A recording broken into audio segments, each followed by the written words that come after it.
మోపిదేవి శ్రీనివాసరావు రాజకీయాల్లో ఎప్పుడు ఎవరు ఏ పార్టీ వైపు మొగ్గు చూపుతారో, ఏ పార్టీలోకి అడుగు పెడతారో చెప్పడం అంత ఆషామాషి విషయం కాదు. వైఎస్ఆర్సీపీ పార్టీ సమక్షంలో జగన్మోహన్ రెడ్డి గారి ఆధ్వర్యంలో మోపిదేవి శ్రీనివాసరావు ఇటీవల వైసీపీలోకి చేరిన విషయం మనకు తెలిసిందే. ఇంతకీ అసలు ఎవరి మోపిదేవి శ్రీనివాస్, ఏంటిన కథ? వైఎస్ కుటుంబంతో ఉన్న అనుబంధం. మోపిదేవి శ్రీనివాసరావు దివంగత మాజీ ముఖ్యమంత్రి వైఎస్ రాజశేఖర రెడ్డి గారికి గట్టి అభిమాని.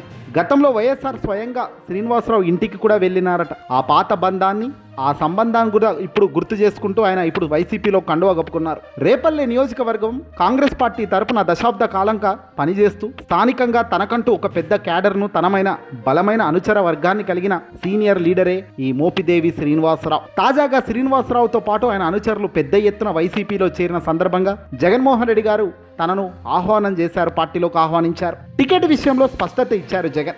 వచ్చే ఎన్నికల్లో రేపల్లి ఎమ్మెల్యే టికెట్ మోపిదేవి శ్రీనివాసరావుకి ఇచ్చేది లేదని జగన్ ముందే తేల్చి చెప్పేశారు. ప్రస్తుతం రేపల్లి నియోజకవర్గంలో వైసీపీ ఇన్ఛార్జిగా ఉన్న నాగమోహన్ కృష్ణ పార్టీ కోసం బాగా కష్టపడుతున్నారని, రాబోయే రోజుల్లో కూడా రేపల్లి నాగమోహన్ కృష్ణ నాయకత్వంలోనే ఇదిగో ఈ శ్రీనివాసరావు క్యాడర్ కూడా, ఆయనకు అనుచరులు కూడా అందరూ కూడా మద్దతుగా నిలవాలని జగన్ కోరడం జరిగింది. పార్టీని నమ్మి వచ్చినందుకు కష్టపడి పనిచేసే నాయకుడిగా మోపిదేవి శ్రీనివాసరావుకు మంచి భవిష్యత్, రాజకీయంగా అన్ని రకాలుగా తగిన న్యాయం చేస్తానని, అండగా ఉంటానని జగన్ భరోసానైతే ఇవ్వడం జరిగింది. రేపల్లె నియోజకవర్గంలో వైసీపీ మరింత బలోపేతం చేయడానికి స్థానికంగా బలమైన సామాజిక వర్గ సమీకరణలు, క్యాడర్ ఉన్న కాంగ్రెస్ పాత తరం నేతలను చేర్చుకునే వ్యూహంలో భాగంగానే మోపిదేవి శ్రీనివాసరావు చేరిక జరిగింది. ఇది రాబోయే రోజుల్లో అక్కడ స్థానిక లీడర్షిప్కు అదనపు బలాన్నిచ్చే అవకాశమే తప్ప మరొకటి కాదు.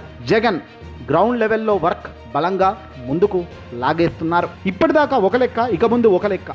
ఎవరెవరిని ఎక్కడెక్కడ వీకున్నారు, ఏం చేయాలి అనే దానిపై వైసీపీ సంసిద్ధమైపోయినట్టుగా సమాచారం అందుతుంది. అందులో భాగంగానే కండువాలు కప్పడం ప్రారంభమైంది. ఇక రాబోయే రోజుల్లో ఎవరు వీక్, ఎవరు స్ట్రాంగ్ అనేది ఎక్కడికక్కడ అంచనా వేస్తూ ఎక్కడి మనుషులను అక్కడే షిఫ్ట్ చేసే కార్యక్రమం, నూతనమైన కొత్త అధ్యయనంలో శ్రీకారం చుట్టడమే జగన్ వంతవుతుంది. పార్టీ ఎప్పటికీ శాశ్వతం. పార్టీలో పనిచేసి కష్టపడ్డ వాళ్లకు మాత్రం గుర్తింపు ఇవ్వడంలో వెనకడుగు వెయ్యను నేను అంటున్నారు జగన్. చూడాలి మరి ఏం జరుగుతుందో. ఏదేమైనా రాష్ట్ర రాజకీయాలు వేగంగా మారిపోతున్నాయి. మరికొద్ది రోజుల్లో చాలామంది కీలక పార్టీకి, వైసీపీలోకి వచ్చేందుకు సైతం పెద్ద ఎత్తున సంసిద్ధమవుతున్నారు ఇతర పార్టీలో ఉన్న సీనియర్లు.